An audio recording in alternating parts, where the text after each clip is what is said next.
live po kami sa UP Center for Women's and Gender Studies. All right, so yes, please keep those shout outs and greetings coming, and we are more than happy po to read it po later. All right, so again, I'd like to welcome everyone to the official launch of the Sexual Orientation, Gender Identity, Gender Expression, and Sex Characteristics, a Primer. All right, this is, of course, a partnership among the UP Pride 2020, Itutuloy Itatagumpay, the UP Center for Women's and Gender Studies, and of course, UP Babaylan. All right, so to begin our session, it is my pleasure to introduce the director of the UP Center for Women's and Gender Studies to give her opening remarks. Let's give our warmest round of virtual applause to Dr. Natalie Lourdes Africa Verceles. Go ahead, Doc Nats. Thank you very much, Vince. Nakita ko yung mga claps and hearts. Thank you po for that. Magandang araw po sa ating lahat. Happy UP Pride! On behalf of all of us from the UP Center for Women's and Gender Studies, a very, very warm welcome to this much anticipated launch of our primer on sexual orientation, gender identity and expression, and sex characteristics. I say much anticipated because over the years, so many organizations have already asked us if we had a SOGIESC primer. This primer was authored by our former SOGIESC consultant, James Montilla Doble, and was edited by our current SOGIESC consultant, Brian Neil Senga, and our Deputy Director for Research and Publication, Dr. Marie Aubrey Villaseran. We are very grateful to our panelists for making time for this webinar, Andoy, Amy, Magdalena, and Anna. We will also be hearing from them later, and I acknowledge also with gratitude the presence of our Deputy Director for Training, Outreach, and Extension, Dr. Excelsa Thompson. Please allow me to read my brief introduction, which you will find in the primer. Hindi na ninyo kailangan basahin kasi babasahin ko na po ngayon. For sexual and gender minorities, traditional norms on gender and sexuality unjustly dictate adherence to the gender binary, impose cisnormative and heteronormative attitudes and behaviors, and can impel them to be closeted. Critically, these norms impinge on their well-being, human dignity, freedoms, and capacities for self-actualization. When lesbian, gay, bisexual, transgender, queer, and intersex individuals bravely transgress these rigid norms, they are rendered persistently vulnerable to stigma, discrimination, and violence, and subjected to pervasive and flagrant violations of their human rights. These must not be countenanced. The springboard for ending injustice and inequality on the basis of SOGIESC is a broad-based understanding and appreciation of diversity in SOGIESC as a natural aspect of human sexuality. What is considered the cisgender heterosexual masculine or feminine standard should be recognized as but one of the many permutations of sexual orientation, gender identity, and expression. In the Filipino lexicon on sexuality, sexual orientation, gender identity, and expression have been conventionally conflated under the terms tomboy and bakla. The SOGIESC discourse teases apart its constituent elements because they refer to distinct experiences and realities, and one cannot be inferred from another on the assumption that they are invariably aligned in the way society teaches us. We acknowledge that learning about SOGIESC can be challenging, particularly since it radically departs from orthodox views and beliefs on gender and sexuality. This primer is a contribution of the UP Center for Women's and Gender Studies to critical awareness raising on SOGIESC. Conceptualized as an introductory text and using language that is accessible to a wide audience, it provides straightforward definitions and explanations of the basic SOGIESC concepts, as well as suggestions on the terms to use and to avoid. Because notions of gender and sexuality are constructed by society, society can deconstruct and reconstruct them. It is in our power to create and nurture an economic, social, political, and cultural order that embraces an inclusive view of SOGIESC and that is promotive of genuine justice and equality for all. We hope you will find the time to read the primer. Please share it widely because we need to educate as many people as possible. Thank you all for being with us here this afternoon. Please enjoy the launch with us. Maraming salamat at magandang hapon po muli sa ating lahat. All right, thank you very much, Doc Nancy Africa Verceles. Let's give her po our warmest round of virtual applause. Nakakatuwa kasi this primer is actually one of the major and most remarkable projects that had happened within Doc Nancy's Doc Nancy's term. Yes, term at the UP Center for Women's and Gender Studies. And then ano lang ako na-inspire lang ako dun sa message ni Doc Nancy as always. All right. So thank you. And just like what Doc Nancy mentioned, maybe it's really it's right to give credit to James Montilla Doble, where she is. I mean, let's give her our warmest round of applause as well. Virtual applause, and of course to Brian Senga. And yes, and to continue with the program, all right, I would like to call Brian Senga, the SOGIESC consultant of the UP Center for Women's and Gender Studies, to provide us a reading of excerpt of the primer. Thank you. Go ahead, Brian. Salamat, Ben. Salamat. Sige, mag-share muna ako ng aking screen. Kita naman ba? Yes, you can see. Baka mamaya nakita nyo rin yung mga talk points ko. Ayan, sige. So, ayan, again, I will be reading some of the few excerpts. But also, syempre, as one of the editors, gusto ko rin magbigay ng thoughts ko on how it was developed and yung mga vital aspects ng primer na I think we should take note of. But before that, of course, gusto ko munang bumati ng Happy Pride po sa inyong lahat, no? Kahit hindi lang sa ating mga members of the UP community, kahit sa ating mga laging partners at na-engage across the country. Hello po sa inyong lahat. Magandang hapon. Happy Pride. Thank you for coming, especially sa mga reactors. Ang aking mentor na si Andoy Evangelista, si Dr. Amy Lopez, si Ana Kubakub, and of course, si Ate Magda of Curls. So unfortunately, gaya nga ng sabi kanina, hindi makakadalo yung original author ng SOGIESC Primer na to. Kahit yung isang editor na si Marby Villaseran. And I hope I give them justice, no, sa wake of pag-present ng aming binuong primer. Siguro chance na rin to thank UP Babaylan, one of our partners, di lang sa UP Pride but also for this primer since I believe UP Babaylan yung nag-produce din ng mga graphics, no, as you can see in the primer and on the slide. So, okay, let's proceed na with discussing the vital points of the primer. No, actually, medyo matagal na yung mga naging development ng primer na to. I remember estudyante pa ako nung sinimulan ito ni James at ng team. And napatagal siya, of course, nagkaroon ng mga administrative issues, dumating yung pandemya, and it's also worth taking note how very rapid yung pagbabago, yung lengguwahe natin pagdating sa SOGI, no?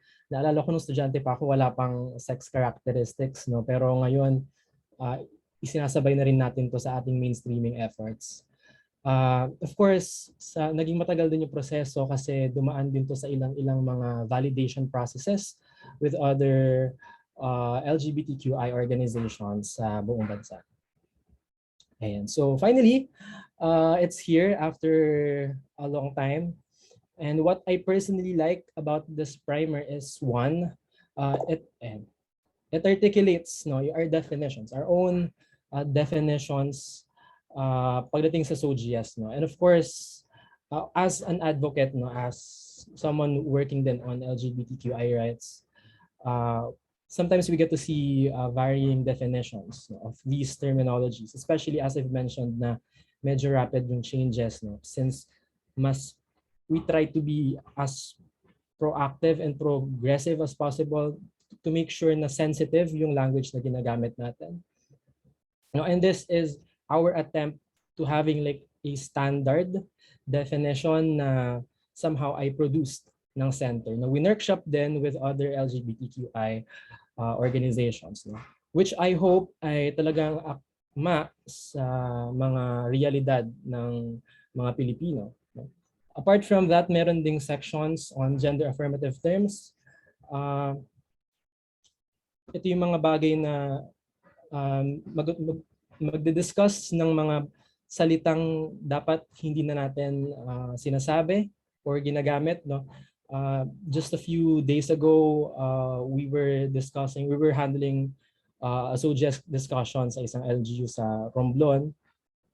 And naging vital actually yung ganitong klaseng primer kasi dito namin napapakita sa kanila, nagbibigyan namin sila ng guide kung ano na yung mga terminologies na baka mas familiar sila pero baka better to use other more progressive terms. So that's something to take note of in this primer. But at the same time, even though we set standard definitions and we try to suggest terms to use and terms to avoid, mapapansin natin all throughout the primer na may non-prescriptive language na tinatry i-work on. Kasi syempre, SOGIESC as a framework, no, it imposes definitions and sometimes na-interpret ito ng mga ilang activists na as like rigid definitions that we should impose on people. No? Naranasan ko na ito, na-witness ko na ito sa ilang mga workshops. Minsan kabilang ako, no? Or minsan kabilang ako as panelist. Or minsan kahit ako rin mismo nagiging at fault minsan, no. Pero here in this primer, we try to be less prescriptive. Like for example, what we see on screen na you may identify as gay, no, if you fit these standards, these definitions. No. Pero at the same time, it recognizes na at the end of the day, yung individual pa rin yung may right and capacity to define their experience. And yan. Ultimately, this shows lang na while we actively make use and mainstream the concepts of SOGIESC, no, it's still treated as a framework. No? It's even treated as a Western framework na kailangan natin ibalanse sa mga local assemblages here in the Philippines. Like for example, and we used to have this section on the girl boy, bakla tomboy, basically mga local assemblages, local terminologies na kung titignan natin, kung mas uunawain natin ay medyo iba ang framework. So unfortunately, medyo naging challenging yung pag-include ng mga Filipino terminologies. So for now, medyo pinart muna natin yan. Pero babalikan natin yung discussion on that later on. Of course, andyan din yung discussion in the primer on the queer. No? Although hindi siya as extensive as what queer ideology entails, I think it's great na may recognition of all of these other frameworks as well. No? And hindi siya natitreat as if they're mutually exclusive from the SOGIESC framework. Ayan. Basically, importante lang naman, no, yung primer, tinitreat niya yung SOGIESC and all of these other frameworks as frameworks, no, conceptual handles. No? Ang importante is paano natin nagagamit ang mga frameworks na to, ang mga handles na ito in identifying systems of oppression. No? And makita to sa section na ito na we try to deviate from using terms we commonly use like homophobia, transphobia, biphobia, which sometimes connotes how nag-retain at the individual level yung mga problema, when in fact, these are systemic issues that we have to confront. So in terms of the outline of the primer, one thing I really like about how it was written is it front loads the difference between sex and gender. Kasi I've encountered many workshops then na ang order nila usually nag-start with sexual orientation. Kasi they usually follow yung order ng acronym ng SOGIESC, diba? And na-encounter na rin namin itong confusion actually just last week, no, when we were conducting a workshop on the SOGIESC na inuna namin yung sex characteristics and gender identity. And medyo at first na-confuse yung mga participants. Akala nila uunahin yung SO, in sexual orientation. But eventually they realized na sobrang useful pala like pedagogy in terms of pedagogy when we try to kung himayin muna natin yung pagkakaiba ng sex and gender. Since once na-established well enough yung pagkakaibang to, mas nagiging madali pag-usapan yung mga konseptong perhaps bago sa mga audience or talagang challenge sa kanilang mga preconceived notions. Of course, I have to mention, no, apart from that, sa primer din, very consistent yung use ng visual graphics, no, which we have to thank UP Babaylan for that, no. And I think even in conducting workshops, siguro sa ilan mga dito na nagko-conduct regularly ng SOGIESC workshops, you know how difficult it is to discuss SOGI. No? Parang at first glance mukha siyang madali kasi ilang terms lang naman. Pero ang hirap niyang ipahiwatig most of the time. And with this primer, we can also make use of these visual representations, no? Which we can use sa ating kanya-kanyang mga modules or workshop presentations. Ayan, maganda siyang maging basis kasi it attempts to visualize para sa mga audience yung mga complex concepts na mahirap sometimes ipaliwanag gamit yung mga salita. So, ayan. So, how can it be used? As of now, I believe nagagamit na ito sa mga classes. No? May initial circulation na ng primer. I believe sa klase ni Ma'am Natsi, isa na to sa mga required readings. And of course, itong primer na to ay naging basihan na, at least for us, sa pag-conduct ng mga SOGIESC workshops in different communities, in different institutions. No? I also believe na having this primer na mahaba ang pinagdaahan ng proseso, magiging useful din to sa iba't ibang mga research agenda ng mga academics, ng mga students, at iba pang mga gustong mag-research on the LGBTQI situation. And so I'm very, very hopeful na we really make the most out of this primer. But of course, we also have to pay attention to its limitations. No? And we, as I've mentioned earlier, very extensive yung definitions provided by this primer. But of course, it cannot cover everything. And of course, it's also very difficult to be nuanced sometimes. No? Kaya for example, may mga sections na unfortunately we can't include right now. Like for example, itong section on the bakla or the tomboy, no, na talagang parang yung decision namin at that time baka hindi namin nabigyang justice if ipapasok namin siya dito parang our annex lang kumbaga. So parang maybe it deserves a separate primer or maybe we can update this primer which in the future siguro could include these sections, other frameworks. No? So yun yung ako personally pinangahawakan ko.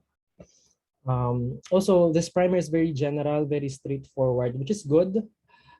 Pero baka hindi na siya ganun ka-strategic as other modules, no? Na very specific ang delivery depending on their audiences. No? So, but I think this is still a great starting point. No?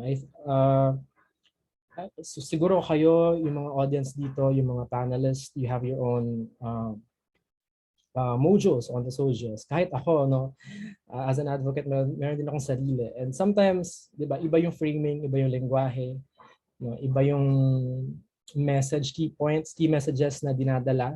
No? And siguro itong primer hindi ganoon ka strategic, no? But again, it's a good starting point para somehow we're all on the same page, even though we try to frame our discussions differently. Depende sa kung sino speaker or depende kung sinong audience. So how can it be improved? As I've said, no, of course, definitely we should also start the conversation on the bakla, no? Kasi magkukwento na lang rin ako, like a few months ago, nagkaroon kami ng workshop with the LGU and the community in Paeta, Laguna. And of course, nirandaw namin yung gatong kasong concepts. And for most people, nagkaroon sila ng mga eureka moments nila na, like for example, I'm transgender, parang ganun. Ang dali nilang natanggap na yung kanilang transness, I'm a trans woman, I'm a trans man. But may mga notable individuals na even though pinadaanan na nila yung entire SOGIE, even though as they've said, naintindihan nila, no, sabi nila na mas bakla pa rin daw yung pinanghahawakan nilang tawag dito, pinanghahawakan nilang identity para sa kanila. And that is also valid. No? Kahit ako, for the most part, I use the term bakla rin rather than these terminologies. No? But of course, we also recognize pa rin, we maintain kung paano ka-useful ang framework nito. And a lot of advocacy, particularly in filing for legislation that would protect the community. No? And on that discussion, maybe we should also start the conversation na should we also attempt to have like a Filipino translation on the SOGIESC? No? Hindi, ang hirap pang sagutin right now. Actually kami, nagkaroon kami ng conversation na sa ilang mga fellow advocates, no? And medyo nag-away din kami kasi parang there's a lot to unpack eh. Pero sometimes kasi may mga ilang communities na humihingi rin ng mga Filipino translations. No? Minsan, pag naglalobby kami ng batas, kailangan pala in Filipino yung batas. No? So paano ang usapin ng SOGIE? So may mga ganong klase tayong mga issues that we have to confront, and maybe these are also something which future versions, future volumes of this primer can work on. So, di ba, ang gandang napag-usapan. But of course, madami pang limitations or like possible points of improvement na siguro hindi ko pa ma-capture in this discussion. No? And that's also why we have invited panelists, no, from different sectors. We have educators, academics, we have a health practitioner, may estudyante, at may long-term advocate. So again, siguro in behalf of James and Marby and the center, thank you all for coming. I hope you really read through the primer. Sana magamit nyo siya. And of course, welcome yung communication channels namin if you need help in terms of clarifications or paano siya ilalapat sa particular modules nyo, particular objectives nyo. Ayan. So, yan. Yan. Hindi ko na masyadong pinahaba yung discussion. So, mas mahaba yung discussion natin later on. No? Maybe if may mga katanungan kayo, i-reserve nyo muna after the reactions of our participants. So, thank you. All right, thank you very much, Bri. Let's give him our warmest round of virtual applause. Okay, thank you for that comprehensive discussion of the primer. And I'd like to thank Doc Natsy for providing me a copy of the primer in advance, so I was able to read that. And I can say na sobrang galing ng pagkakagawa ng primer talaga. So it's a must read po, especially to the advocates and as well as to the rest of the community na rin. All right, so let's move forward to the next part of our discussion. So we'll hear from our reactors, just like what Bri mentioned. We invited various reactors from different backgrounds, student organization, educators, health practitioner, etc. And I'd be more than happy to introduce them one by one. Perhaps yung mga reactors, when I introduce you, you may want to open your videos so people can see you, your faces. All right, so let me begin with Anna Kubaco. All right, so Ana Kubaku is a human rights advocate and a fourth-year political science student at UP Diliman. She is the current punong babaylan of the UP Babaylan, the longest running LGBTQI student organization in Asia. Anna has been actively raising awareness regarding the issues and struggles of the LGBTQI community by giving gender sensitivity training, lobbying for guidelines and policies that protect people of diverse SOGIES at the university and national level, and participating in speaking engagements and interviews organized by media outlets, companies, and other organizations. And among the events she has organized is the first ever system-wide UP Pride last October 2021. Anna, you may want to say hi to everyone first. Ayan. Am I audible po? Yes, Hi you're audible. everyone. Yes, And hi thank you for having Anna. me. Thank you. Yes, thank you. We'll hear more of Anna later. So let me move forward to the next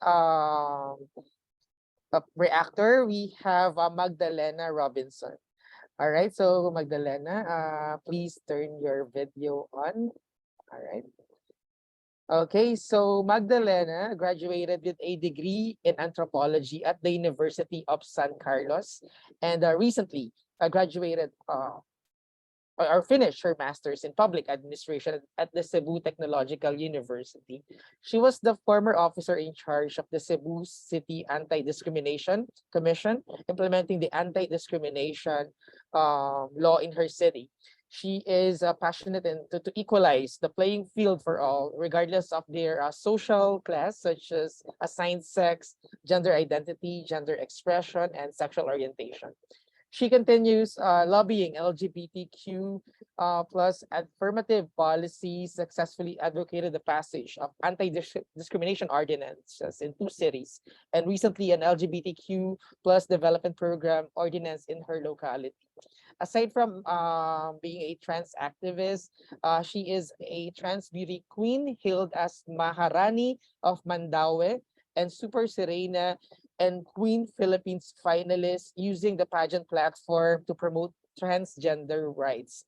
She leads an LGBT sectoral group, Cebu United Rainbow LGBT plus sector, or CURLS, that advocates the empowerment of the sector and mold the LGBT members to be active citizens, contributing to social good, and the national chairperson of Dangal Pilipinas Advocacy Network of trans gender diverse people and MSM groups in the country. All right. So uh Magdalena seems to be having some technical issues, so you'll see more of her later.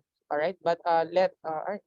So let me now move forward to our next reactor. So we have Prof. Andoy Evangelista or Andoy.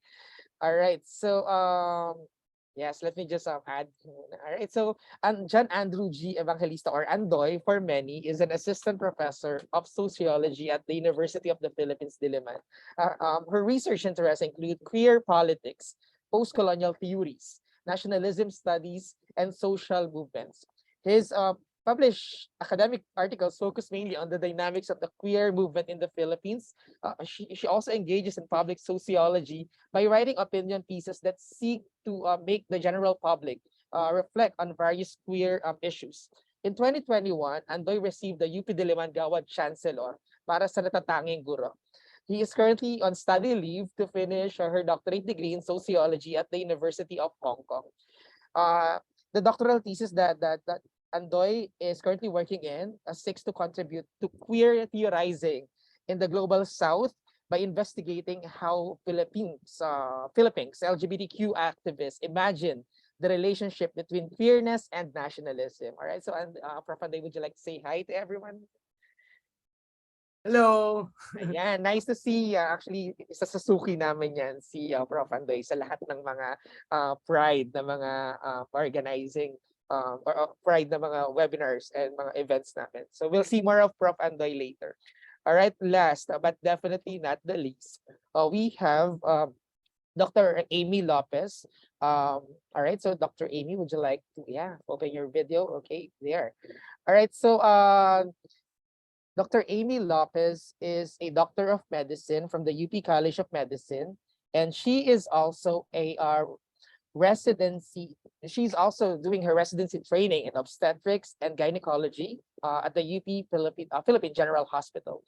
She is also doing her fellowship training in infectious diseases in obstetrics and gynecology at the same institution, and a fellow of the Philippine Obstetrical and Gynecological Society, or POGS. She is the chair of the project on sexual and gender minorities Committee on Reproductive Health of the Philippine Obstetrical and Gynecological Society. She's also the interim vice president and steering committee member of the Philippine Professional Association for Transgender Health, or PPATH. She's a member of the Curriculum Development Committee of the Global Education Institute, or GEI, World Professional Association for Transgender Health, or WPATH. Medical Specialist 2, Department of Obstetrics and Gynecology, Region 2 Trauma and Medical Center at the Southern Isabela Medical Center, and chair an HIV clinician of the HIV and AIDS Treatment Hub at the RITM. All right, friends, let's give our warmest round of applause to Dr. Amy Lopez. Dr. Amy, would you like to say hi to everyone first? Hi, everyone. Sorry, I just would like to correct. I finished my residency training and fellowship already years Uh, ago. I'm already old. Sorry. Thank you. All right, so perhaps okay, Yeah. medyo na ano na medyo we need to Uh, update the Thank you for your CV. inviting me Thank you. here. Thank Also, yeah. Thank All you. right. So let's have everyone on board. All right. So paano ba natin sisimulan? Actually, simulan natin siguro kay Anna, since she's the first one whom we called. All right. So would you like to begin this process? Yeah. First, I would like to congratulate the center for releasing and publishing a primer for SOGIESC, kasi this really contributes so much to the advocacy and movement for equality. So, yung mga points ko lang naman ay siguro first, yung I really love how nagkaroon ng proposal to use heterosexism, cissexism, and monosexism, and yung rundown of other gender fair language we can use and gender sensitive terms, so that we can do away yung with the common terms na homophobia, biphobia, transphobia. Kasi nadju-justify niya yung parang trans defense panic. So ayun. And siguro like super happy kasi ako dun sa talagang pagkabasa ko. So I hope the center produces more supplementary materials for the SOGIESC primer that would be open also to tackling yung current situation, statistics, and data on the LGBTQI community, pati yung struggles, or contextualizing din yung concept of SOGIESC into Philippine society to address din yung connotations or concerns that somehow it's a Western concept. Tapos, ayun, so for the contributions naman, I feel like this would really create like standardized definitions for SOGIESC that can be used in creating policies, especially for the SOGI Equality Bill. And it can be adopted by the UP administration as well, especially once na mapasa na yung UP SOGIESC policy. And for local organizations and grassroots organizations, it can be used for drafting policies and ordinances in their local schools, governments, and the like. Tapos, it can also be used as a reference for students in their own organizations to kickstart their own SOGIESC and gender sensitivity trainings. So, parang mas long-term siya kasi students can actually go back to it. Hindi na yung parang yearly magkakaroon ng GST. Although it's helpful also, pero at least magkakaroon na sila ng parang on-hand copies na pwedeng nilang mabalik-balikan. It can also be utilized as as a very foundational framework for conducting GSTs. So, ayun, in line with what I said earlier, organizations can actually create their own GSTs kasi meron ng framework to use. And it can be disseminated, of course, to teachers and professors to promote gender fair language. For one, it can be adopted by yung NSTP curricula of different schools when tackling gender and development. here in UP naman, it can be integrated into the UP NSTP curriculum, especially yung ours is open to other schools to further reach more people. Another additional comment pala, kasi since it's in English, baka pwedeng magkaroon din tayo ng Filipino version or available copies in other languages kasi ayun, para mas maging accessible pa siya. So, ayun, yun lang naman yung mga reactions ko. And siguro as a concluding statement na lang that language is power. So, I'm glad that a SOGIESC Primer is finally being launched and published kasi it's truly a great contribution in making inclusive, accepting, and compassionate language accessible for everyone. So, ayun, language is power, and let's all use language that promotes equality for everyone. Thank you. All right, maraming salamat, Anna. Let's give Anna our warmest round of virtual applause. And I totally agree with Anna when she said na it's really a great help to organizations na kaya na nila, that they will be capacitated in having their own respective gender sensitivity training within their offices. And that's actually a good start. All right. And yeah, thank you, Anna. All right, so let me now call Magda to to listen to her reaction to this primer. Go ahead, Magda. Hello, may adlaw ka natong tanan. Salamat sa pag-invite. Congratulations, the ISA Center. This is a very, very good knowledge product, no? It's very long overdue, needed because we need to establish kasi the facts, and most of our references are very academic. And what we have right now is it's simplified, tapos very thematic, no? Happy yung flow of a presentation ng SOGIESC. But what I see na needed pa ng primer, it's a good primer na actually. It's a great primer, but I think needed lang to incorporate mga narratives on how Filipino LGBTs use the concepts, the terminologies, the definitions, and how they relate to that. How we make use of it na mga LGBTs nakaka-relate talaga. This is the SOGIESC primer in Filipino. Other than having a Filipino translated na primer. But yan yung nakikita ko. And yun nga, I think yung next ng primer na to is having those narratives and how this identities, bigyan natin ng buhay yung life experiences using the terminologies. Yun yung nakikita kong mga next step siguro, so that at least mga audience natin, mga readers ng primer or ng knowledge product from the center is malaman nila kung why do we need this SOGIESC primer, and why do we really advocate about SOGIESC. So ayun lang naman. Thank you and congrats. Yes, thank you very much, Magda. I totally agree with Magda when she mentioned that how important it is to integrate the narratives and the experiences of the LGBTQI Filipinos towards these concepts para 'di ba mas masayang i-relate yung mga facts and mga concepts kung merong experience na involved para mas maintindihan palalo ng iba kung ano ba talaga yung mga meaning nitong mga salitang to at hindi lang siya nakalagay lang doon sa primer at kailangan basahin. Thank you very much, Magda. We're more than happy to hear from you later po. All right, so let's move forward naman to Prof. Andoy. Prof. Andoy, would you like to share your reactions to the primer? Go ahead po. Yeah, hello, salamat sa pag-imbita sa akin. Hello sa mga co-panelists ko, mga kasama din sa pakikibaka.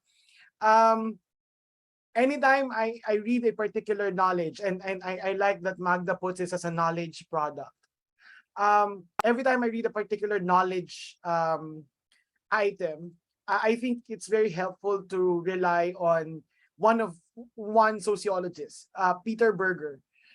Si Peter Berger yung bumasag sa promise ng sociology, because when sociology started as a knowledge field, it's filled with all the promises of liberation. But Peter Berger said and had a sober analysis that knowledge is actually not only liberatory or emancipatory. It could be used dangerously in the wrong hands. So we know that the primer is good in the good, will do good in good hands. But we have to always remember the dangers of any kind of knowledge, including SOGIESC as a framework. We recognize its value. It's very illustrative of diversity. That's how we can explain, explore, and demonstrate how diverse identities are. It is also good for visibility, because visibility is not only about being there. It's not only being me, bakla, being there. It's also about the language and the gaze through which you are seen. And I think the framework of SOGI allows us to be seen, because without the sorry for the statistical term, disaggregated variables, we will not be seen in our complete identities. And I agree with Anna when she said that language is power, and I'd push that even further, that language is actually justice. It's not just about, you know, claiming power, it's about reckoning. For example, in the HIV approach of many societies, trans women has always been lumped together with MSM. And that is not just, because it forgets and it fails the unique exigencies of trans women experience in the context of HIV prevention and treatment, when they are lumped into another category of MSM. So it's also about justice, and SOGIESC allows us to struggle for that kind of social justice, that we need to be given what we deserve and what is equitable. But there are also certain dangers to the SOGIESC framework that I see in my own research. The first is, in some cases, SOGIESC becomes a standard of who is more modern, of who is more progressive. In some cases, for example, there's a judgment when someone identifies as bakla, as, oh, that's very outdated. We have to avoid that. We have to understand that SOGIESC, more than the vernacular, more than the vocabulary, is really about the principle of self-determination and autonomy, right? And the danger of standardizing concepts is that, or definition is that, it can potentially rob our agency to actually change the meanings of these concepts. So for example, ano ba yung example na naisip ko? For example, there's a lot of standard in the trans women community, for example, of post-op, pre-op things. And we have learned that you don't have to be post-op to be trans woman, right? So we have to remember that these learnings are from experiences, not from some definition that is, imposed on us. Rather, our experiences should impose what the definitions are. That was the story of SOGI. For example, when it was coined, for example, years ago in Yogyakarta, there was no E there. There was the sexual orientation and gender identity. And then years later, we realized, oh, experience is expression is a different experience. We have to understand that. And then, a few years ago, it added the sex characteristics. So what am I saying? We have to treat this primer not as a Bible, not as a dictionary, but rather as a collection of experiences that continuously evolve. And we might at some point realize that there's a better framework out there. I don't know what that is, but we have to be open to that. An example that I want to give is, for example, when Brian talked about the bakla and the tomboy, one of the experiences of the bakla as a lived experience is not just the idea that you were assigned male at birth and then you identify, or you're attracted to another man, or you identify as a woman. It is also the tentativity of identity that the bakla gestures to. It's always tentative.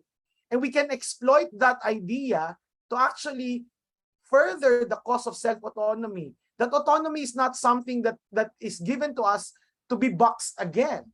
right? But rather autonomy is there to actually for us to decide alongside with the collective that we choose who we are and how we present ourselves. Um, so for example, in many cases, that's how we can evolve. And that's how we can try to progress and the direction should not just be, it's important to have the language, to have the glossary or the vocabulary to be able to talk about our issues, but the direction also is about principles rather than what words to use. We have in the way I conduct my gender sensitivity and then gender justice training, what I really want to do is forget all the letters, forget all the acronyms. The principle is simple. If you don't know, ask the person how they identify, right? And with my conversations with a lot of activists, I find this very useful. For example, when I ask some of them, how do you identify your gender expression? I am thrilled that they don't rely on standard definitions of femininity and masculinity. Some of them, many of them would say, I'm flamboyant. I'm I'm I'm fabulous. So there's actually a value there that probably adjectives can describe more rather than nouns, how we feel and how we, these are the directions that we can go to. So for example, instead of treating transgender as a category, as a noun, it is an adjective, meaning it captures our collective, the collective experience of those people who experience that way, who experience identity that way. So and all these, all my reaction comes from a very basic premise that I learned from, who else? Michel Foucault. Sexuality is a mystery. We might not have enough lifetimes to actually discover its truth. So what we can do is to be open to evolution. That at some point maybe we will realize that SOGIESC is not enough of a framework and go on to something else. But as of now, this is what we have, and we work with it. We allow it to do the good things that it can do, while reminding ourselves of the dangers that it can bring the community. And I think that's how I will react. Thank you again for inviting me. Thank you very much, Prof. Andoy. Let's give him our warmest virtual applause. I so agree with Prof. This is not a Bible, hindi natin siya dapat na sinasamba ba, Prof? Parang this is a collection, a continuously evolving collection of experiences. That's actually very, that's the right, siguro that's the right way to say it, Prof. Kasi experiences is evolving. We continue to experience different things regarding our sexuality. So yeah, so thank you very much, Prof. Andoy, for your insights, for your amazing insights. And the last but definitely not the least, Amy, would you like to start sharing your reactions to the primer? You may go ahead. Yes, thank you very much for the previous reactions. Can you hear me? Can you hear Yes, me we okay? can hear you. Yes, we can hear Yeah. you. I just would like to share some slides because I have specific reactions to what was written in the primer. But of course, like what the previous commentary said, no, ano siya, evolving siya eh. We know that it started with just SOGI and then SOGIE, and then now we have SOGIESC, no. I have no conflicting interests. Okay, congratulations everyone who finish this primer. So my first reaction was in the use of intersex. Of course, ito yung preferred terminology kasi, no, na ginagamit even in the international manuscript, which describes yung differences in sexual development, DSDs, no.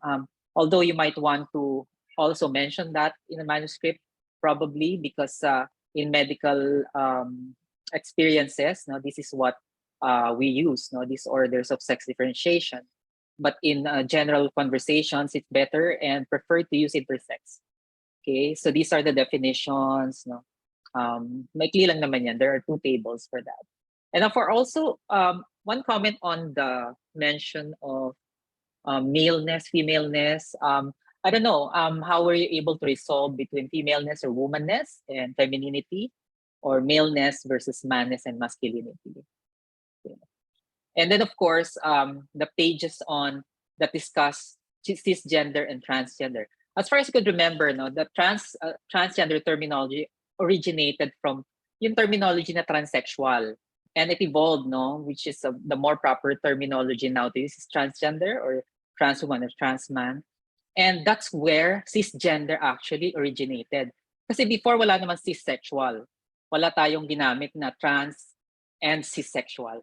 So cisgender was only coined because of the terminology transgender. So doon nagsimula yung cisgender.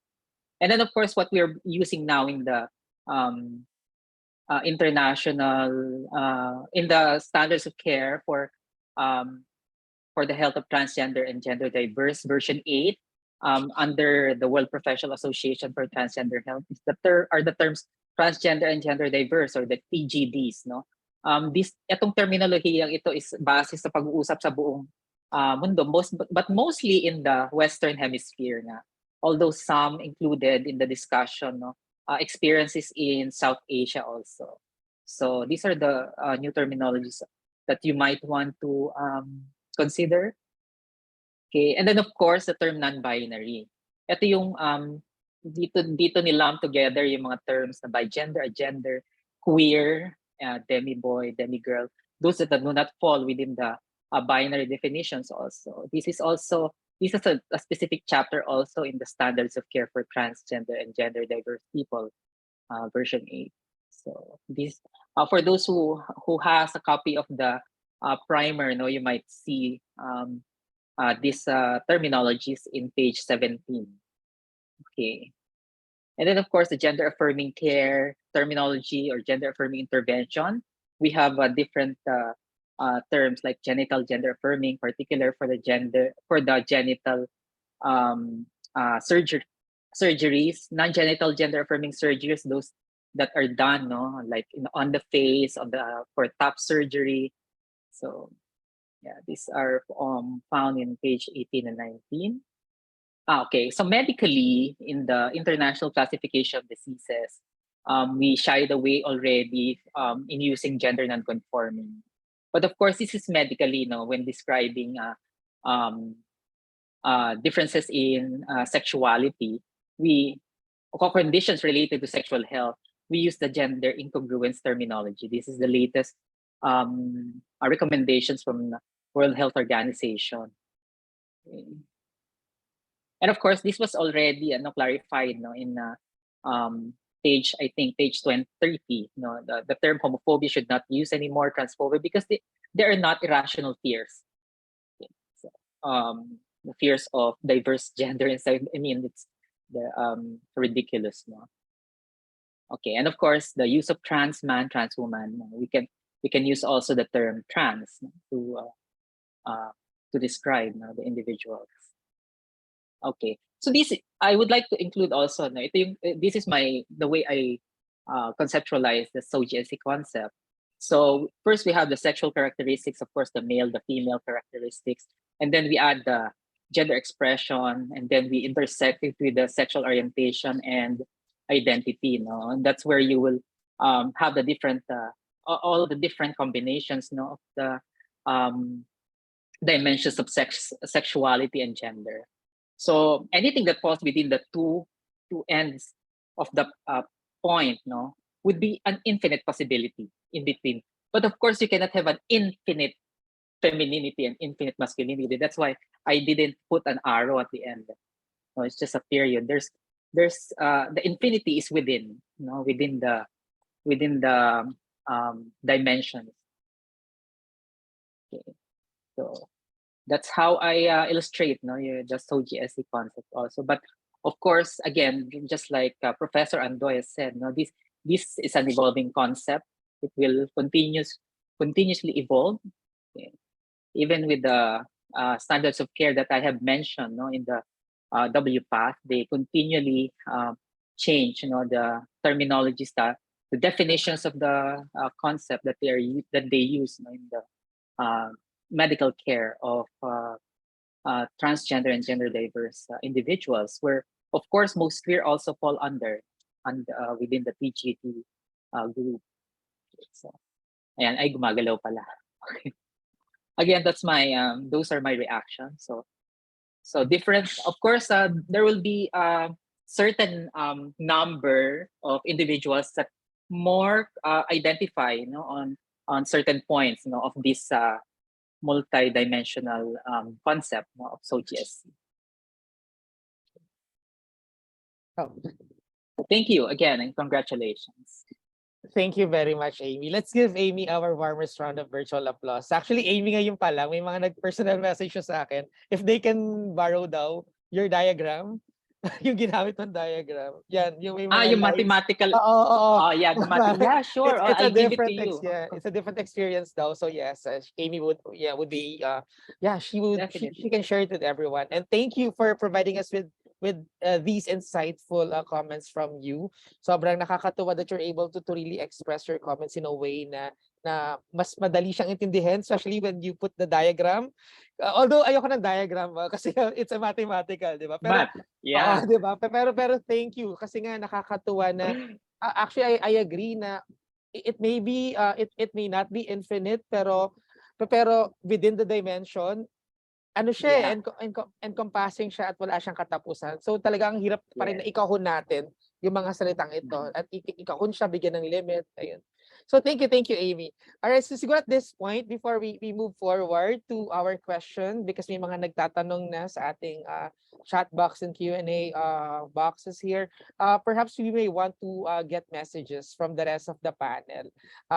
Any final messages to the rest of the people watching us right now, joining us here sa ating Zoom room at nakikinig at nanonood sa live stream platforms natin. Let's begin with Anna. Any final message for everyone?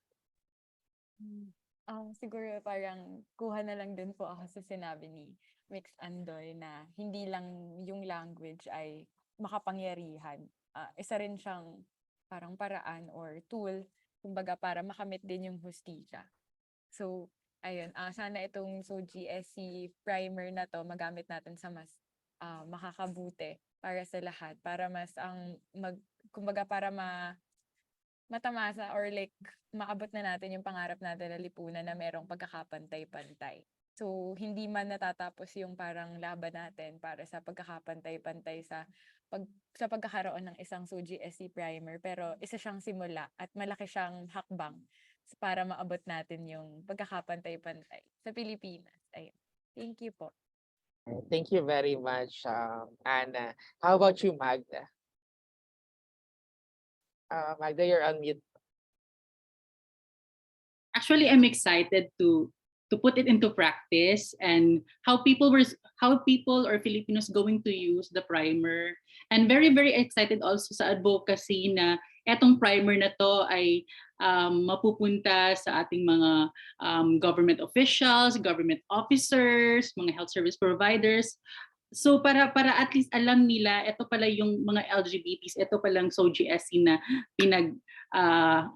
yung battle cry nila, etc. So excited talaga ako na magamit nating lahat at maisulong ano yung mga karapatan ng LGBTs in the Philippines. Ayun lang. Thank you. Congrats.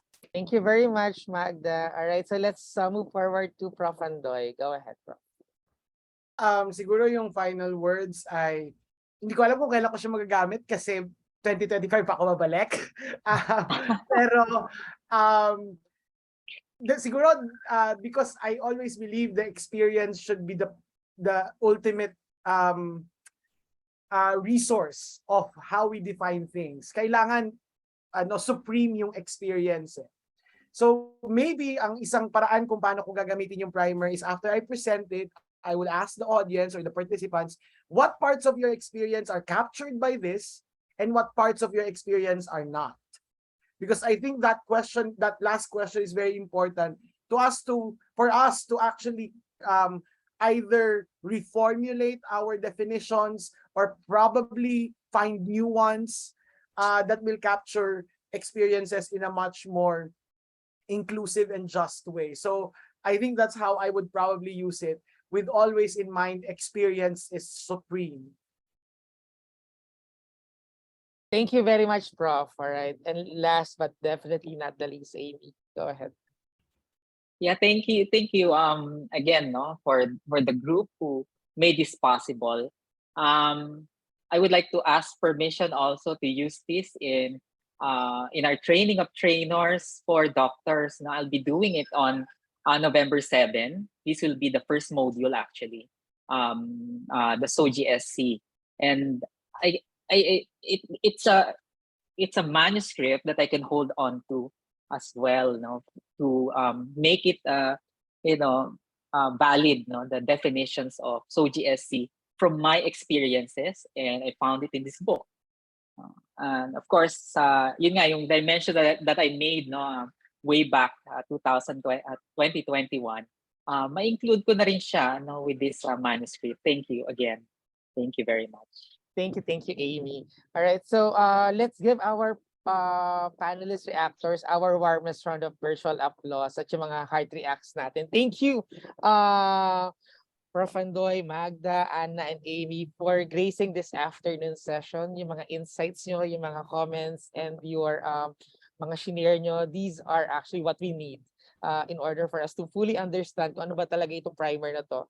For advocates, not just for advocates, but for people who would want to find out ano ba talaga yung experiences nating mga people belonging to say for example to the LGBTQI community. Ano ba talaga yung kailangan nilang maintindihan para mas maunawaan nila yung mga experiences natin at hindi nila tayo ma-misinterpret.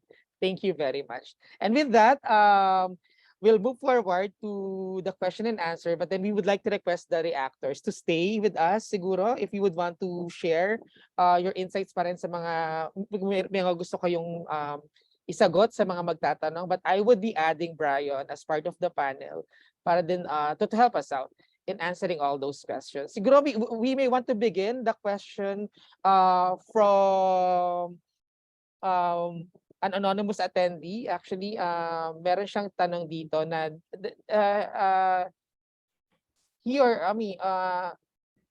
the primer is a good reference for teaching sex education in our curriculum according to them. And the gender development offices can make use of this primer. Ang tanong is, have you tried contacting the Department of Education or perhaps siguro Commission on Higher Education regarding this? This will be very useful in our teaching. Yes. Sige, ako na yung sasagot. The answer is hindi pa. Pero we've had multiple engagements now with these institutions before pa. So as I've said kanina, yung yung primer ang tagal niyang natapos, no? Pero it has been with us na for a long time. In fact, ako personally, I've had an engagement na with DepEd, no, creating a module for educators. Kung paano nila tuturuan or paano nila i-introduce ang mga concepts ng SOGI sa mga bata, sa mga learners, no? And I think yung mga earlier drafts ng primer na to, and then yung mga pinagbasihan na itong mga framework, no? Kasi si James kasi ay from UP Babaylan din, and I'm also from UP Babaylan. So medyo pare-parehas kami ng type of education when it comes to SOGI. So medyo consistent naman yung mga nagamit namin dun sa module na yon, no? Of course, with now that we have this knowledge product with us, baka mas maging madali yung engagement natin with these institutions in the future, particularly yung mga HEIs, no? Kailangan ko lang siguro din i-mention, no, na may difficulty sometimes kasi ang napansin namin so far with a lot of conversations with people working in these institutions, no, minsan madaling lumapit sa mga nasa central body ng mga institution na ito, no? Pero pag ibinababa na nila sa community level, minsan doon nagkakaproblema, no? And I think since karamihan ng mga attendees dito ay mga God focal persons din ng inyong mga komunidad, ng inyong pong mga institutions, no, hopefully maging tawid din po kayo para talagang ma-reach namin itong mga communities na ito. So thank you. Baka may gustong idagdag din yung iba. Yes, baka may gustong idagdag sina Prof. Andoy, sina Magda, or sina Amy, or sina Ana. Right, Siguro yung suggestion ko for the center is to reach out to the College of Education, because content is one thing, pedagogy is another thing. So they are the experts on pedagogy. So you might want to reach out to them and ask them if they could help design the pedagogical approach. Siyempre, content, alam nating lahat yan, di ba?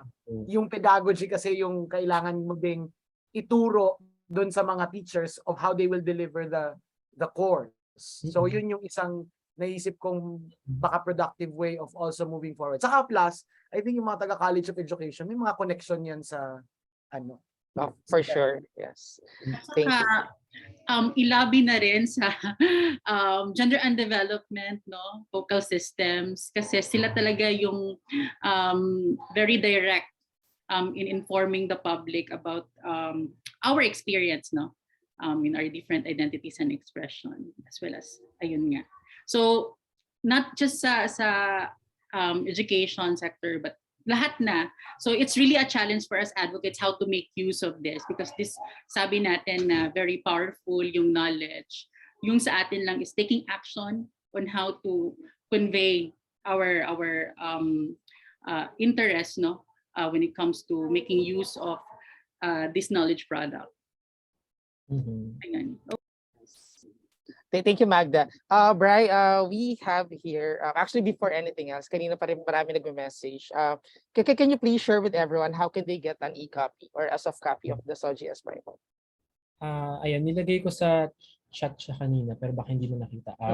Accessible na siya sa website and i-post ko yung link. Gagawa rin siguro kami ng publicity material na i-release sa Facebook page ng Centers para nakita ng lahat. Pero accessible na siya sa ating website. So soft copy pa lang siya, no? Pero soon in the works na yung hard copies. No? So Okay. sa susunod na lang 'yon. We will inform everyone of course pag available na siya. Pero for now, we can use these soft copies. Okay. For everyone. Okay, thank you, Bri. Siguro, one more question, since we would want to make sure that we will be finishing on time. We have like two more, pero siguro let's start muna with this one, Bri. Can UPCWGS partner with universities to actually introduce this prime? Yes, and ginagawa naman na rin siya, no? For all of the things na pinoproduce ng center, we actively work with other universities, other colleges para kumalat siya. No? Kanina, sabi nga ni Sir Andoy, no, it's more about content. No? Sometimes we have to work with other institutions pa for like pedagogy. We can really make a lot of modules out of this primer. And of course, syempre, hindi lang dapat kaming center yung gagawa nun. Syempre, dapat katuwang namin kayo sa mga ito. So, yes, the answer is yes. Okay, thanks, Bryce. Siguro, we have one more question here. Let's give it to this person na isang mapagpalayang araw po and happy Pride, of course, happy Pride. Isang malaking tulong po ang primer na to para sa mga katulad ko na gusto pang lumawak ang kalaman sa bagay na ito. Ang question is, how can queer persons be distinguished from the LGBTQIA+ community? Salamat po. Perhaps anyone can answer that. Paikutin natin to. Since ito na yung final question natin for this Ano yung afternoon. tanong? Hindi ko na-get. Yeah, question lang po is, how can queer persons be distinguished from the LGBTQIA+ community? Salamat po, with a smiling face here. All right, it's an anonymous from anonymous attendee po. All right. Walang one way to answer this question. Pero syempre, we regularly encounter itong question na to. And of course, we attempt. Pero I'm sure madaming ways to answer this question. I'm sure si Andoy pa lang. Madami ng pwedeng masabi about how a queer person could be distinguished from the LGBTQI community. Pero yung usual naming sinasabi whenever we conduct workshops, of course, when a person identifies queer kasi it can be interpreted as, yung gamit na lang minsan ng queer kasi is sometimes umbrella term siya. So medyo loose yung paggagamit. I can say I'm queer, wala akong definitive or fixed label, pero for sure I'm part of this community. No? This community na may shared objectives and shared history of struggle.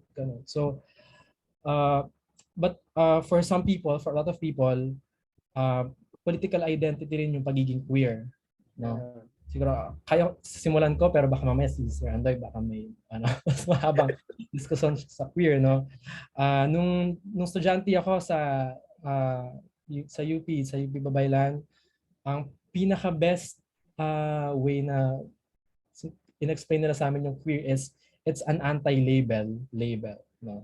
Maybe ikaw Echo may share ka rin about it. So medyo critic siya, no, kaya siya political, critic siya of uh, these boundaries ng between identities, no. So parang it recognizes na yung karanasan ko mas fluid, no, labas, sabi nga ni Andoy kanina, no, ano ba yung kung ang karanasan ba natin pasok sa framework na to or labas, kasi minsan nakalabas eh.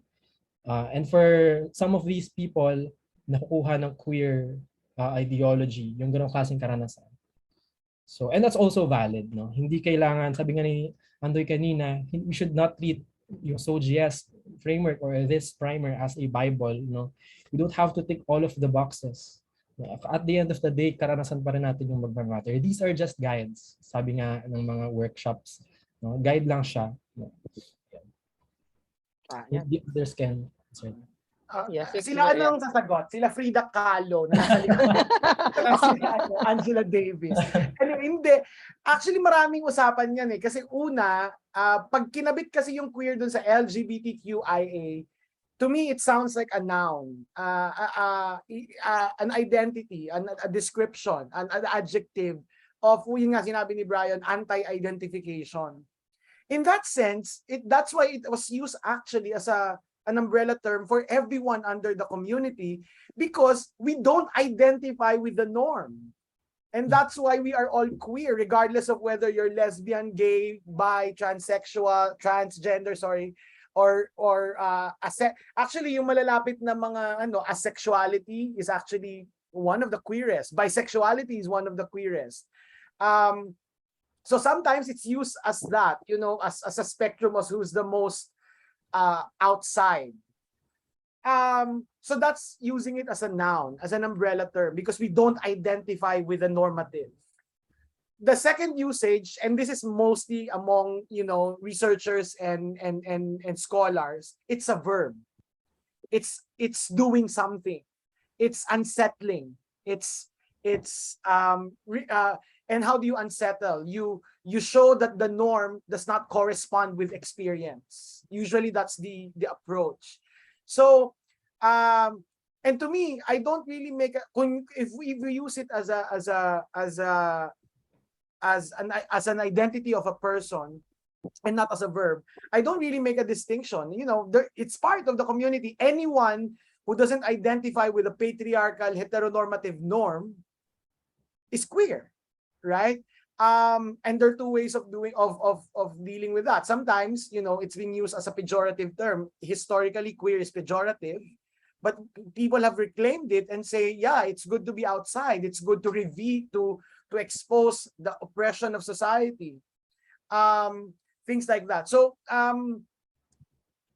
yung pinaka-basic lang na pag-uusapan, kahit verb siya or noun, it's anti-identification. And in that sense, I guess meron siyang parallelism sa asexuality, because to some extent, asexuality is not identifying with the norm of what sexuality is. I think same with bisexual and pansexual. Ganun yung idea niya. Tapos yung isang metaphor na ginagamit namin, lagi siyang it always escapes. Queerness always escapes being captured. Right? It's playful. And in that sense, sa gender expression, androgyny is sort of parallel, na you don't want to be captured. Either you're both feminine or masculine, or you're neither. So things like that. Ako kasi personally, I will announce it, bakla ako. hindi ako gay, hindi ako bakla ako. Ganon. So in that sense, yung bakla is also queer kasi yung bakla is, yun nga, yung historical term niya ay tentative. Yung pejorative way of using it is in between, scared, pero yung productive way is tentative, always being made. So yun, mahirap daw. Ano yan? Isang disertasyon yan, yung queerness na yan. Pero yeah. Yes, thank you, Prof. Actually, Magda or Amy or Anna, if you have some additional insights, feel free po Yeah. to answer. Yun, yung mga gano'n. Ako. Go ahead. Sorry. Sige, go ahead, sis. Go ahead, sis. Yung mga ganyan kasi na lens, very nomenclature na Right. categorize tayo. So what I want na is that how do we make use of the terminologies, no, yung queerness here, paano ginagamit siya ng mga tao in the Philippines, in the community, because yun nga, like hahanapan siya natin ng counterpart dito, tapos hindi naman naka-align sa experiences at the local culture, so nagbibigay siya ng confusion. So better talaga na objective pa rin yung tingin natin, tapos yun nga, hindi ganyan yung pagtingin natin is how do we make use of this term, tapos paano natin i-convey yung experience natin sa mag-question sa atin, no? Anong identity na iyan? Like for example, nung experience namin sa paggamit ng word na binabai, na may backlash din sa amin because binabai daw is lalaki na nagpre-pretend na babae. Well, for us, it's been used in our local culture, in our daily lives, na isang adjective din siya after the bayot. Ano yung descriptor for a bayot, like Magdalena is a binabay. And we reclaim that in Cebu. I reclaim that, and people can understand and can fully grasp that experience of mine. Na eto pala, this is my unique identity as a woman. And of course, we redefined, no, kung ano yung binabain na yan, so that people will know na why am I proud of using this terminology. So I think better lang talaga na magbigay tayo ng mechanics on how to make use or how to make labels of people using the SOGIESC term, so that hindi ganun talaga na kinakahon na tayo. So ayun lang. Over. Thank you, Magda. Yes, Amy, go ahead. Yeah. Yung tanong na about where do you extract queer, no, from the SOGIESC concept. Actually, so I saw this as part of the discussion in the primer also, no, when they use the term non-binary. Kasi yung any binary terminologies in the dimensions of the SOGI, no, anything in between that would be queer, no? In between heterosexual, homosexual would be queer. Or even just like what Professor Andoya said, no, yung mga bisexual, nandun yung sa gitna ng pagiging homosexual and heterosexual. Anything between trans man, trans woman, or man and woman does not identify as either of the binary would be queer, or as term, no, as a coin in other manuscript, no, as the non-binaries. So those people those gender or identities that does not fall, no, within the binaries of the dimensions of sexuality and gender would be queer. So that would be also valid, no, to say I'm queer now, no, but later I will identify also as someone in the binaries, no? It's an evolution, and it's valid, no, this change in sexuality and gender. Okay. Thank you, Amy. Last but not the least, Anna, go ahead. Ayun, parang I think to just answer yung question, how do we distinguish yung being queer from, or like queer persons or queer as a concept from the LGBTQIA community? Parang short answer is that we can't really fully distinguish it or like make parang clear-cut, rigid definitions, kasi queer itself nga is like parang it goes against these boxes of labels, 'di ba? So if we are to distinguish it in a clear-cut manner, it would go against its very concept. Kasi the only way we can distinguish yung the experience of queerness is through our own experiences that we want to identify as queer. Parang ganun. So, ayun. Thank you. Thank you, Anna. All right, thank you for sharing all of your thoughts. Yes, since we would want to make sure that we finish on time, any questions po that might arise after this session, please feel free po to send a message sa UP Center for Women's and Gender Studies Facebook page. And Brian, Jasmine, and the rest of us are more than happy po to answer all of these questions. All right, so again, thank you very much our panel of reactors. Nakakatuwa na makasama kayo virtually this afternoon mula sa iba't ibang panig ng Pilipinas. And it's really a pleasure to always have people like you, Prof. Andoy, Magda, Doc Amy, Anna, to hear your insights, your perspectives, especially in terms of SOGIESC, or say for example, yung mga experiences nating mga LGBTQI persons. Kasi nga, these are important narratives na kailangan ding marinig na rin, na hindi na siya dapat kung paano ikinakahon yung mga people from the LGBTI community, QI community. Dapat hindi na siya ganon. Dapat i-share na natin siya among the rest. So maraming salamat po for sharing all of your valuable time and insights. All right, before we put this webinar into a close, siguro we would want to ask permission from the rest of the panel if we can take a photo siguro as a photo op para sa session na to. And Doc Shell and Doc Natsi would may want to join us in our photo session. Ayan. All right. So here, I'll just count 1, 2, 3 po. Then smile lang po tayo. All right. So 1, 2, 3, smile. All right. So waki siguro, mga siguro heart sign siguro. All right. So 1, 2, 3.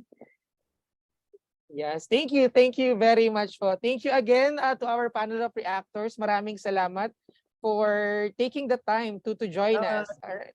Okay, so now let me proceed to the last part of the program. It is my pleasure to introduce the Deputy Director for the UP Center for Women's and Gender Studies Training, Outreach and Extension Program, Dr. Excelsa C. Thompson, to deliver us the closing message. Go ahead, Dr. Magandang hapon po sa ating lahat. I trust that all of you are safe and healthy. Thank you very much, Vince, for that introduction. Sa pakikinig natin sa mga panelists natin, di ba? Sabi natin, kailangan galing sa experience natin. Kailangan nakakabit doon sa kung ano ba yung totoo para sa atin at paano natin ito magagamit sa konteksto ng mga Pilipino. Alam niyo, meron din akong kwento kasi noong 2018, we had a partnership with Save the Children Philippines to write and have this gender equality toolkit, no, for early childhood educators. And then part of the lesson for early childhood educators, ito yung mga daycare workers, child development workers, and teachers natin, is to differentiate what's the difference between sex and gender. And of course, we decided to have the gender elephant. But of course, because we had SOGIESC SC consultant at the time, it was James Doble. He suggested to use the gender elephant actually. But Save the Children Philippines didn't want to use the gender elephant. They wanted to use the genderbread person. Kasi sabi nila, bakit naman natin gagamitin yung gender elephant? Wala namang elepante dito sa Pilipinas. Paano naman makikita yan ng mga bata? So, problema talaga kami nun kung paano namin ilalagay yung gender elephant ba o genderbread person ba. But of course, James Doble at the time had a lot of reservations using the genderbread person. So we thought of coming up with Gender Malaya also. Ito yung isa sa mga pinanggalingan kung bakit nagkaroon ng SOGIESC Primer at yung pinakita sa inyo na si Gender Malaya, yung ating sariling pagkainawa sa ano ba ang ibig sabihin ng SOGIESC sa konteksto ng Pilipinas. So ngayon may magagamit na talaga kahit sa mga bata kasi Pilipinong Gender Malaya na yung ating pwedeng gamitin, hindi ba? But of course, I would like to thank and express my appreciation to our panel of reactors for their valuable contributions to the discussion on why it is essential to have a SOGIESC primer. And my deepest gratitude goes to all of you who attended this launch and helped this event successful. As a university research center under the Office of the Vice President for Academic Affairs, The UP Center for Women's and Gender Studies lead in conducting and promoting cutting-edge research on gender and women's studies in the Philippines. And as specified in our website, you can visit the website, and I quote, "In the past years, the center has produced over 100 books, journal issues, primers, no, and advocacy materials now widely used in the university and other schools here and abroad, and in policy and program development of government agencies and non-governmental organizations." End of quote. And hearing and learning from our panelists, the SOGIESC Primer, the audience questions have educated me and all of us in this webinar. It is crucial to regularly listen to the views of the academe, LGBTQI individuals and women, and other groups in making language a language of possibility. Because as one of our panelists said, language is power. I think that this event has been very effective in disseminating SOGIESC concepts and correct terminologies to use, and to contribute also to UPCWG's mandate to serve as an oversight body on women's and gender concerns, to act as a catalyst for gender mainstreaming and authority on women's empowerment, gender equality, and gender equity and equality. And finally, my deepest thanks are reserved for our SOGIESC consultant, James and Brian, for their priceless contributions to this piece of work and to those they consulted to make this SOGIESC Primer a reality. Of course, I would also like to acknowledge our Deputy Director for Research and Publications, Dr. Marby Villaseran, for making all of these things possible. To Vince and Ja for organizing and ensuring this event runs smoothly. Maraming salamat po sa inyong lahat, at magandang hapon po ulit sa atin. Thank you very much, Doc Shell Thompson. Let's give her for our warmest round of virtual applause. All right, so thank you. All right, so with that, we would like to conclude this this event, the launch of the SOGIESC Primer of the UP Center for Women's and Gender Studies and the UP Babaylan. To everyone who have found the time to attend this session, maraming salamat po. May you have an awesome afternoon. Please take care and stay safe. We'll be ending the Zoom session now. Thank you very much. Bye po.